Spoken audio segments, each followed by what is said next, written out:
And we're live. Win Daily Sports NBA show. Happy Taco Tuesday to everybody that celebrates, and for those that don't, I feel sorry for you because it is the best day of the week. Joined by Adam, as JJ is tied up today. Adam, how you doing, bro? I'm good, man. Bit of an interesting, I guess I'll be nice slate. Yeah, We had every value play imaginable in the Hornets last night, and now we get a slate that's only 3 games and has precisely zero value, and I mean zero. yeah, it's really bad. Definitely not shy of any star power on this slate, beginning with the game that's on national TV on TNT. We got the Brooklyn Nets taking on the Dallas Mavericks. We got James Harden and Kevin Durant facing off against Luka Doncic. National TV, that's always something that I'm going to have interest in. But you got DeJounte Murray in that second game, Julius Randle as well, priced up fairly highly. And then you got Jason Tatum with no Jaylen Brown, and of course the Lakers trio. So a lot of star power, but very little to no value available right now. So we'll be able to figure that out throughout the show. If anyone has any news while we're live, please feel free to post it, because obviously when we're locked in here, we are not checking our phones for the latest news. So if anyone gets ruled out or anything like that, please share it with us. This first game, I have a ton of interest in it. Brooklyn visiting the Dallas Mavericks. I did talk about Luka in Discord a little bit today. No one's really, I don't want to, well, when I say nobody, I mean like roughly 15% roster on a 3-game slate. That's the equivalent to, Right. Sub 5% on a main NBA slate there with double digit games. So roughly nobody playing Luka Doncic, James Harden, or Kevin Durant, all three of them floating in that 15 to 20% rostered range tonight. Are you going with one of these guys? Are you fading this game altogether? What's your take on this one? So my take on 3 game slates is I don't really play cash, so I generally just stick to 3 max entry. One of my entries, and it's going to be a little greasy on the other players, but one of the entries is going to be the Luca KD stack, and I just hope they go for 65 plus DK, and I kind of work in the other pieces around them. Now, when you play those two, like that's kind of it for the mid range. That's it for the high guys because you don't have much to build around them. But this game has the highest total of the slate. The spread's gone. It was at 4 this morning, and then People are hammering dollars. People are it's absolutely hammering dollars. it's been hovering between 1.5 and 2 points the rest of the day. Especially now that Luka's ruled in. I don't know. I think I'm a little bit surprised. They're home and they're still 2-point dogs. But regardless, this total's the highest. It's close with the Lakers game, but I don't see how you can't not have interest in it. And if you're not playing some of the stars here, you got to be looking, even though they're chalky, at guys like Aldridge because center is just disgusting today.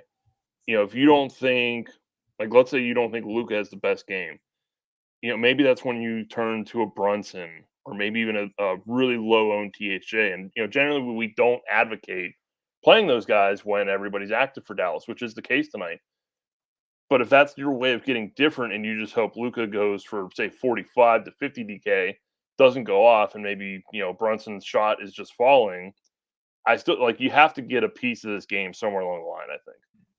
Yeah, for me, it's every lineup will have at least one Dallas Maverick and at least one Brooklyn Net. Yeah. No matter how greasy I get with it, I just need at least one piece of this game Right. because it does have the highest total for a reason, and it grades out as the best of the 3-game environments for me as well. So whether it's with a chalky Kristaps Porzingis at 7,600, he is one of the highest rostered players tonight.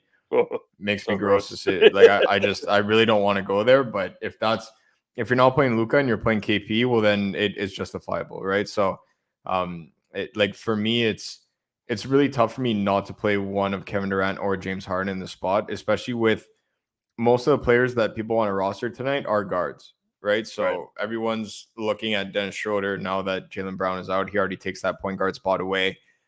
And then you pretty much have a guard spot and a utility spot for, the DeJounte Murrays, the Lucas, the Hardens, we mentioned Jalen Brunson. We're going to talk about Derrick Rose, who I absolutely love in the second game.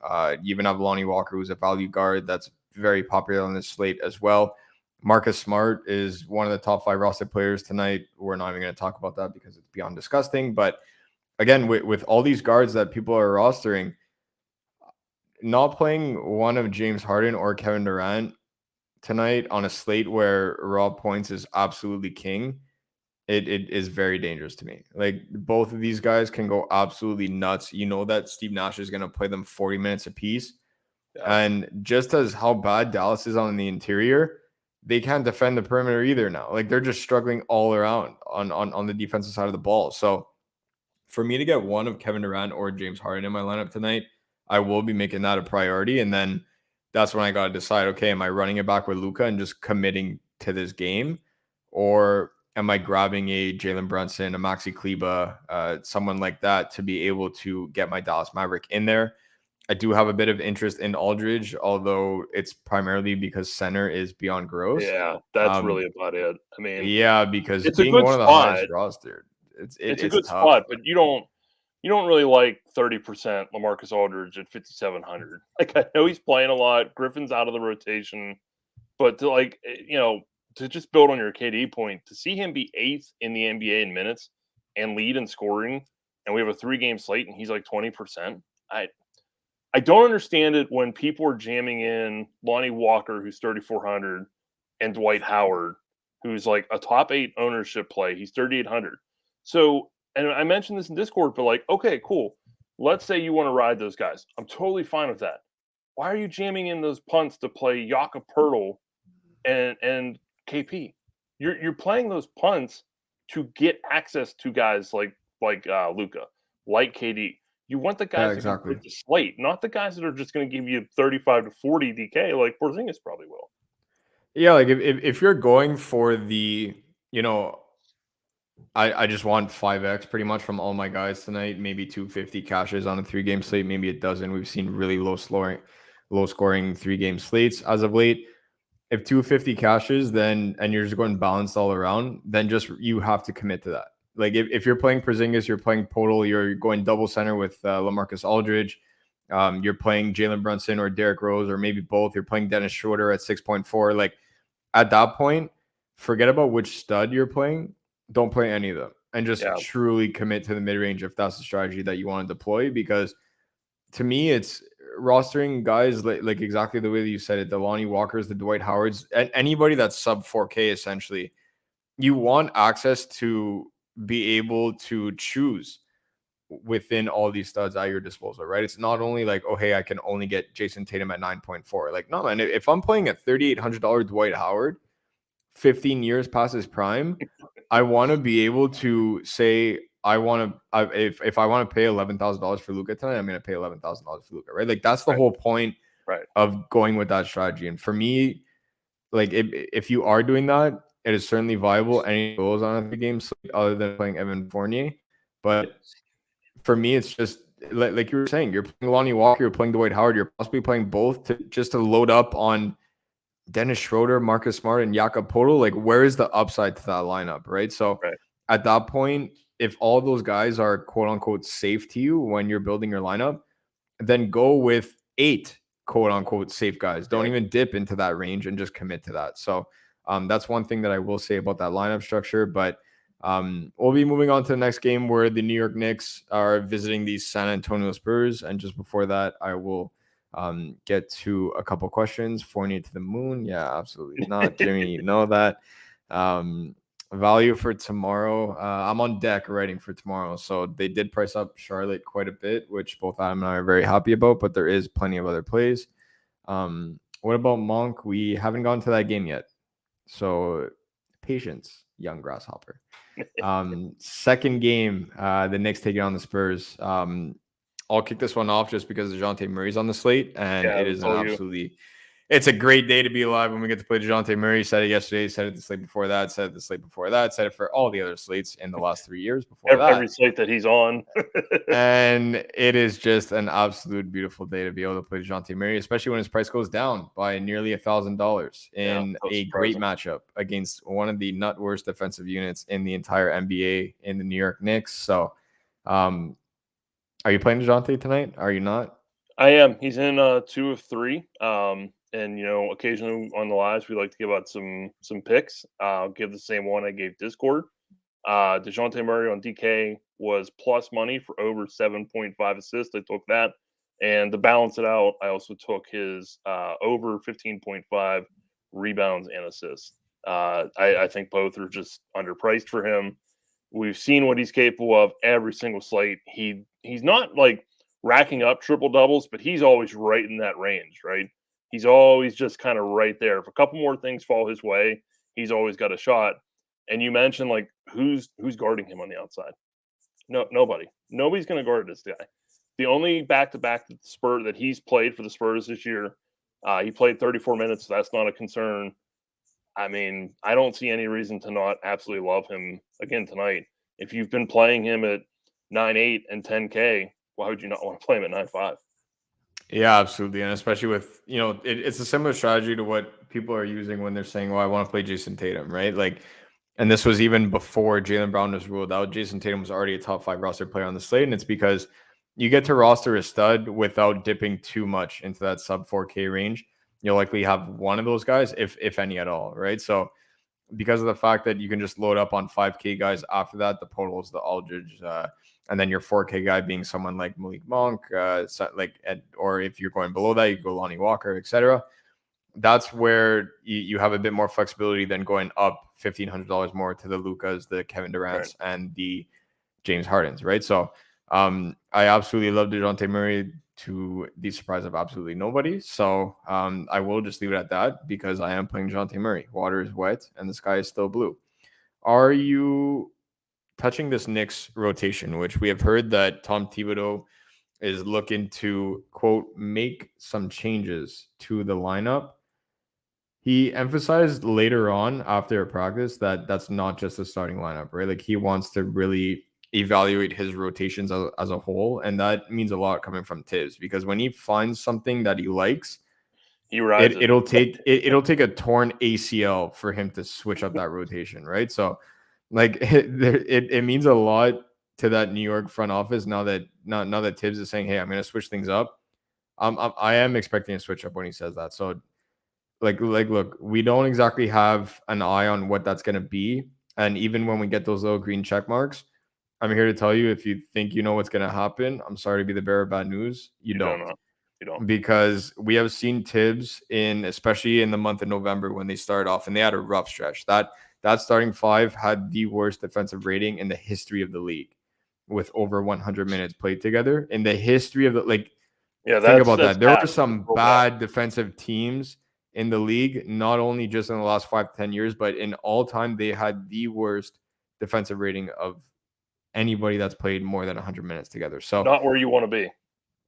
Definitely not a good spot for the starting 5 there. And then when that was happening, we saw this was back when Alec Burks was still coming off the bench and Kemba Walker was starting. We saw Alec Burks playing 36 minutes off the bench. We saw Derrick Rose playing 36 minutes off the bench, right? So you never really know what his rotation is going to look like, and you certainly don't know what that closing lineup is going to be. So are you staying far away from this one? Are you getting 1 or 2 Knicks? What are you really doing with this New York roster tonight? Yeah, I mean, I think that there's really only a couple guys here that I'm willing to go to. If you are just building the lineup where, you're hoping the 250 cashes and you're not spending up, Julius Randle's the safest dude there. I think that kind of goes without saying. He's going to get his 35, 38 minutes. He's 9,100 on DK. Like, that's a really fair price for him. Again, is he a guy like I'm going on my way to roster? No, because I'm going with DeJounte and I'm using some punt plays to spend up and try and be a little bit different on a 3-game slate. And then we're looking, I like your call. I believe you had it in either Discord or the article today. I can't remember which, might have been both. But Derrick Rose, I think, is a guy that Thibodeau is familiar with, obviously. Like, that's a guy that when things start going wrong, I do think he might lean on Rose a little bit, just with all their history together. He might not start. I don't care. I still wouldn't be surprised to see him get 30 minutes and at 5,100. That's fair. If Nerlens Noel starts, and I apologize, I can't remember which beat writer said he was wearing the blue starter jersey, I don't mind him. And it's not like, oh, man, I can't wait to roster Nerlens Noel. But he's 3,900. He would be at least somewhat of a pivot off Howard, although I think, people might kind of flock to him if he ends up starting. But, like, if that's the dude that opens everything else up that I want, I'm fine taking that. Because that's just the kind of slate it is. I'm fine with that last man in. Yeah, it is. And with how Mitchell Robinson has been struggling over the past 2 weeks, I still think Mitchell Robinson gets a healthy amount of minutes here tonight. I don't think it's going to be a Kemba Walker situation where he falls completely out of the rotation. But I think it'll actually be the opposite. I think both players would actually thrive in those roles because Nerlens Noel is far from an impact player on the offensive side of the ball, but he can really man the paint on his own end. So to be able to pair him with Julius Randle and Alec Burks, and when Derrick Rose subs in for Evan Fournier because he sucks, that's where the Knicks are going to be able to let their offensive players be offensive players because you have Nerlens Noel manning the paint. Now, is it like the Philadelphia 76ers that could literally chill at half court and just let Joel Embiid stand there with his arms up? No, it's not. I'm not saying Nerlens Noel is the best defender in the league. He's not the best interior defender in the league, let alone one of the best defenders, period. But he definitely adds a stronger force to that starting five because Mitchell Robinson can also play offense. And when he's a bit lost on the defensive end, like he has been in the past 2 weeks, their defense really struggles. And we've seen Mitch Robinson pile up steals and blocks, and he has the defensive stats, and his individual defensive rating largely leads the Knicks every single season that he's been, healthy and been able to get a good chunk of games out there. But in the last 2 weeks, he's looked miserable out there. So I don't know if he's still banged up. I don't know what's going on, but I think that it would be a good change for both of them. And then it makes the center situation a little bit spicier because with everybody going Portal and Aldridge right now, if we get confirmation that Nerlens Noel is starting before the slate begins, I think a lot of people are going to come off LaMarcus Aldridge there. So yeah, I think so too. I don't think that people are going to come off of Jakob Poeltl, but I do think that they'll come off of Aldridge. And then at that point, you have different options to be able to get different at the worst position on the slate tonight alongside power forward too. So that is something that I wanted to touch on, and you absolutely nailed it. I'm all in on Derrick Rose tonight. You were right. I did write that in the article, and I did post it in Discord as well. There's not a lineup I'm making without Derrick Rose in it. Outside of that, look, I know Lonnie Walker is very tricky. So he's somebody that when his shot's dropping, he can really fill up the basket. When it's not, he's going to not only dud out your lineup, he's going to really tank it. So it gets really bad. So for me, that is a chalk player that I refuse to play tonight just because he's not great, not all that well for me. And on top of the fact that if everybody's playing certain players, again, good chalk is fine. When it's bad chalk, that's when you'll see me absolutely roast it until I'm out of breath. Because to be able to say that Lonnie Walker should be a top 5 roster player on the slate tonight, none of these players under 4K should be highly rostered. It doesn't make sense to me. There is no standout value whatsoever on this slate.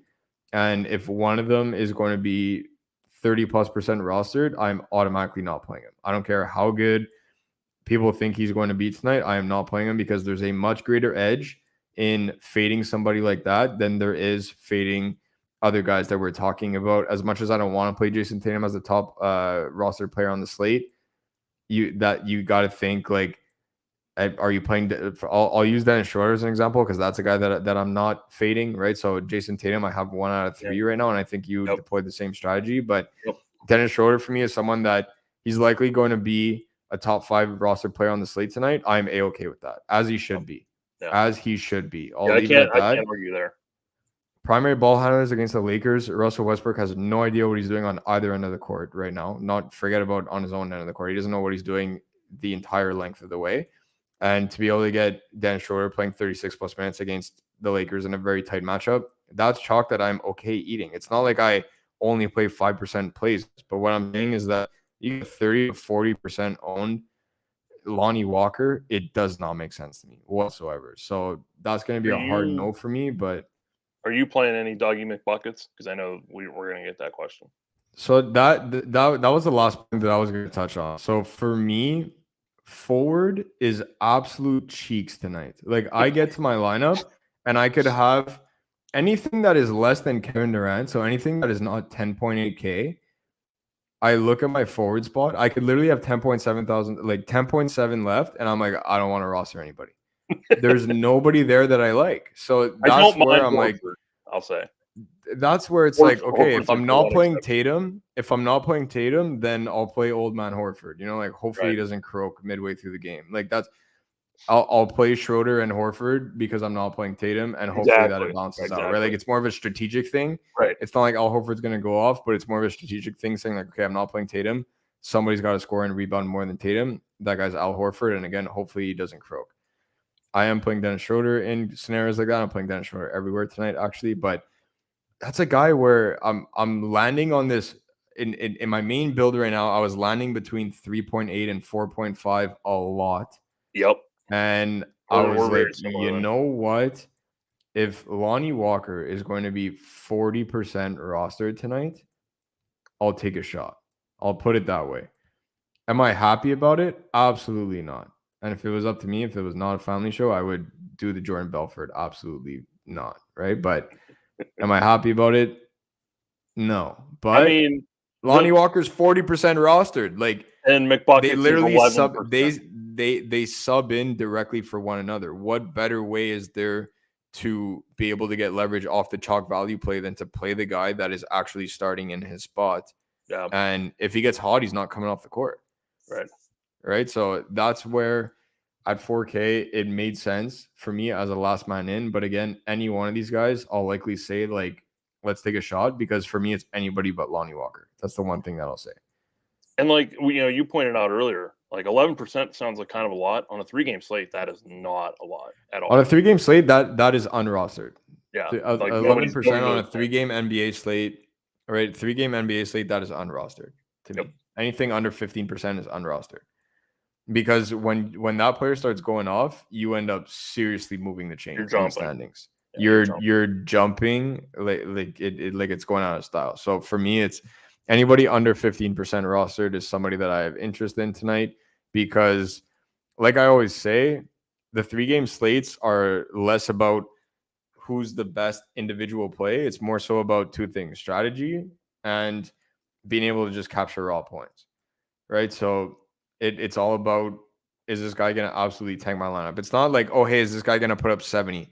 That kind of goes out the window, because if that guy's putting up 70 on a 10-game slate, 13-game slate, you have plenty of value to be able to pair that with, right? But on a 3-game slate, it doesn't matter if he's putting up 70 if you're playing Lonnie Walker and he puts up 6, for example, or you're playing or you're playing Dwight Howard, or you're playing any one of these other guys. And if that value play duds, it doesn't matter if Luka ends up putting up 70, right?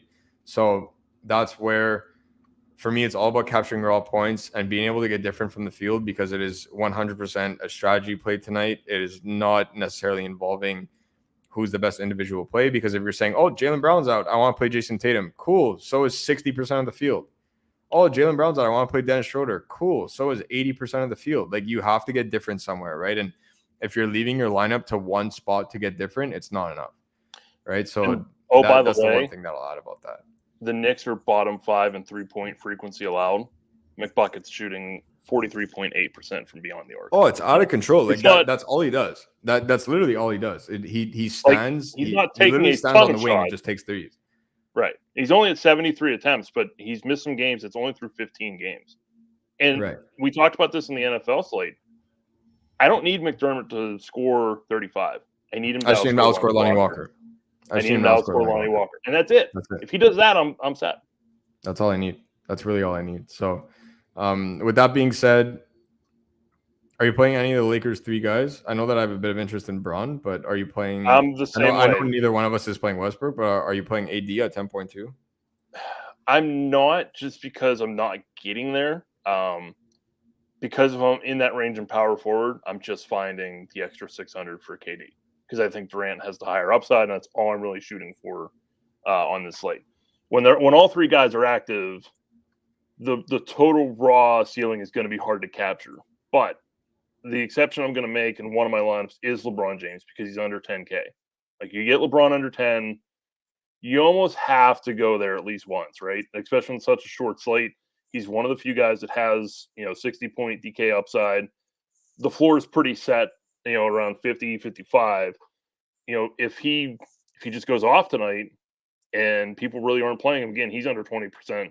That will be one of my builds with somewhat of a stack on the Lakers Celtics game. Do you have rostership on Anthony Davis? It's low. I know that. It is 13.1% right now. It's real low.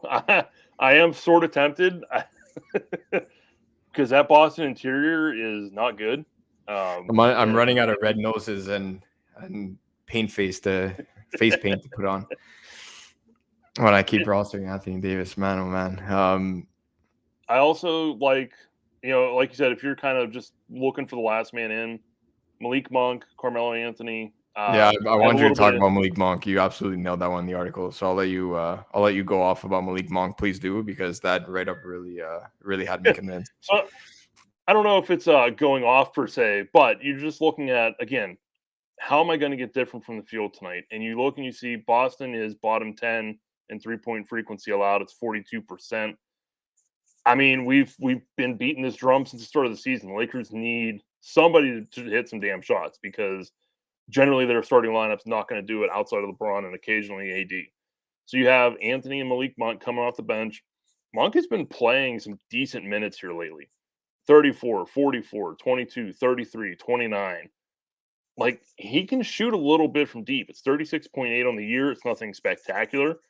But the past 10 days in his 4 games, he's up to 50%. He's shooting a little bit better. He's still only 4,400. And again, that's another guy. If you're playing Lonnie Walker and shooting guard, I understand it's $1,000 more. But if Monk outscores him, you're going to be in business, man. I like it. He's the same as Walker, too. Listen, if his shot's not going, it's game over. It's game over. You're playing with 7 spots in your lineup. But he's getting a nice cardio on a Tuesday night. Right. That's it. But listen, that's what this slate's about. You have to take some chances here. Yeah. And THD hasn't been overly impressive with I don't want to say his individual play, but more so with his fit. The way that he fits with Russell Westbrook. And you need THD coming off the bench there. So when he starts, it's a quick swap for Malik Monk. So can't play him at 5K. I really want to play Anthony Davis now. I get it. I'm sticking with LeBron. I really want to play Anthony Davis now. Okay, I might have to. I mean, center's garbage. To be determined on that one. If that's your center play, I can't really argue because center is terrible. Man, we're doing anything at 10% rostered. It's anything with Boston outside of Schroeder, Horford, or Tatum that we haven't discussed.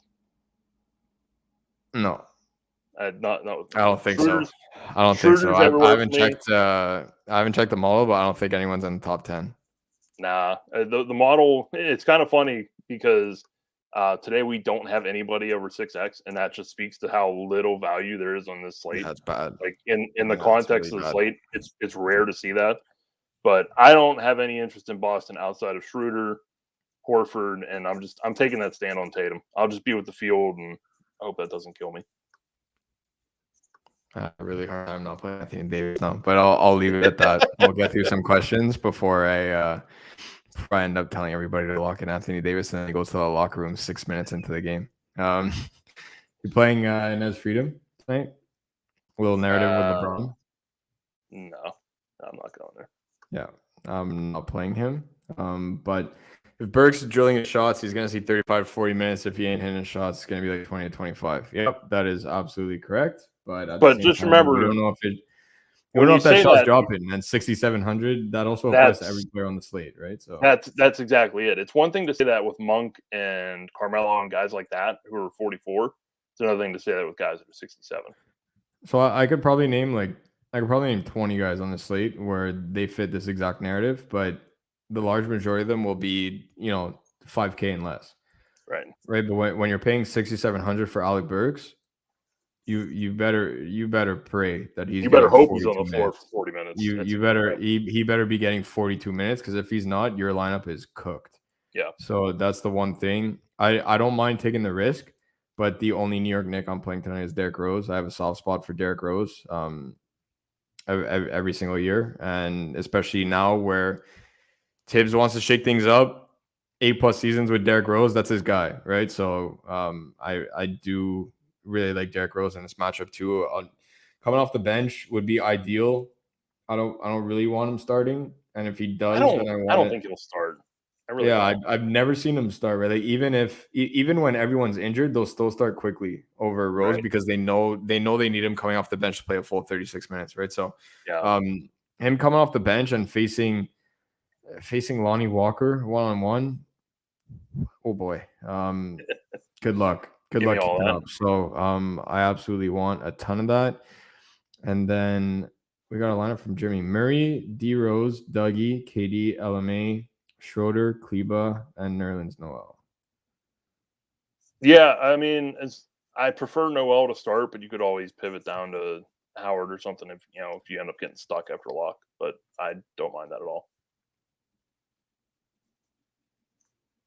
Yeah.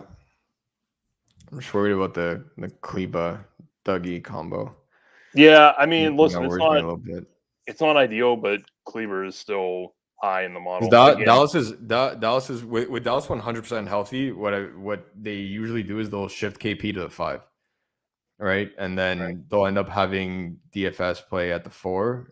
Finney Smith. They'll have DFS play at the 4, and then they'll bring THJ off the bench because they need some shooting to try and get Luka some space, even though he doesn't know how to play basketball with spacing. I said what I said. He's pure pick and roll, and the man just hits ridiculous shots over people's faces. So they could bring all the spacing that they want for Luka. That's not the way that he plays, and he's extremely good the way that he plays. So I don't see a reason to change that, but it wouldn't surprise me in the least to see them do that tonight against Brooklyn. To be able to. Would you rather play Finney Smith? That's so gross. I can't believe we're talking about Dorian Finney-Smith. I mean, we're gonna have a slot, but it's gross. It's just I'll evaluate it based on the mug shot. I'll see. I don't know. He's got earrings in. He's got some swag. I don't know. He looks a little too happy to be here, kind of thing. He doesn't look like he's been there, done that. Like I don't know. I mean, look, he's kind of the same way. Like you need him to hit a few shots. Or otherwise, it's just cardio king. Yeah, you definitely do. And the thing with him is that the large majority of his attempts come from the 3-point line, right? So that's the thing with good or bad. Right. And where I don't mind playing like a $3,500 to $4,000 Dorian Finney-Smith is when KP is out and he can play more of a 3-and-D style matchup. But when KP is in and they shift into the 5 and then they put DFS at the 4, like it really messes up his game. Like he's just a really tall 3-and-D wing in my eyes, right? And he could shoot the 3, really quick hands on the defensive end. He's a very underrated defensive player, but again, I don't know if he does it for me on the offensive side of the ball. Like, but again, this is that forward spot, that eluded forward spot between 4.5K and under.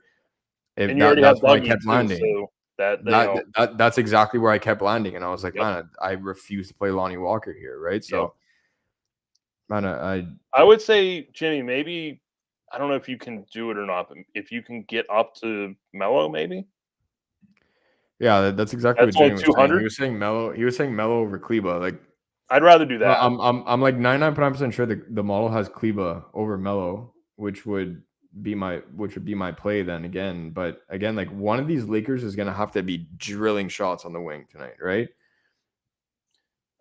He is. Let me see. Like, do we really think that Melo, Monk, and I'll even put THC in that combo? It doesn't really belong in it. Do we really think all 3 of those guys are not hitting jumpers all night? So Kleber is a little bit higher value wise, just because he's a couple $100 cheaper. But it's 22.7 for Melo, 22.5 for Kleber. So it's perfect. It's absolutely. That's literally exactly what I wanted to hear. Exactly what I want. I can get to Melo. Yeah. So just super helpful. Yeah. Go. I think if you have it, I would lean towards Melo. Like if you're not. Here's the thing. Like you have 0 Lakers in your lineup, right? Like not that it's like a necessity to have players from all 6 teams tonight, but again, it's like. It wouldn't be a bad thing to have that one. It wouldn't be the worst thing, but then you would also have no Mavs, and I absolutely want a Maverick in your lineup. So you're not helping. I'm not helping at all. I'm sorry, Jimmy. I would go Melo over Kleba though. That's one thing that I will say because I want I want somebody that can break a slate. And I don't know if Maxi Kleber is that guy with KP playing. Melo could conceivably. I think Kleber is safer, but Melo has a higher upside. I'll put it that way. Man, I really want to play Anthony Davis now. Oh my god. We're all hung up on it. Yeah, we're going offline before I start locking in Anthony Davis in 150 lineups. So that's it for us, guys. Thank you for tuning in. WinDaySports.com. Make sure you guys go and join as soon as possible. Join the Discord chat as well. You'll get access to both Adam and I answering all of your questions, helping out with lineups, and everybody's chipping in, whether it be with the model, whether it be with article talk, whether it be discussing lineups, possible pivots like what Jimmy's asking right now, right there. That's what the Discord is all about. So make sure you guys come and join as soon as possible. And Adam and I will both be there for the next 50 minutes leading up to lock. I will end it with this. Do we absolutely need a Los Angeles Laker tonight? I don't think so. I don't think any team is an absolute need. And I hear what you're saying. Like, I do want a Maverick and a Net. I think those two teams are the highest priority, but just the way the slate is, if I find a lineup that I'm pretty happy with, I'm not going to tear it apart to force in somebody from one certain team, because it's tough to find a lineup I'm happy with tonight. That's so true. There's always one spot that I'm like, oh God, I don't like this play at all, but that's what fits. I'm probably playing Anthony Davis tonight. Anyways, we'll see you guys in Discord.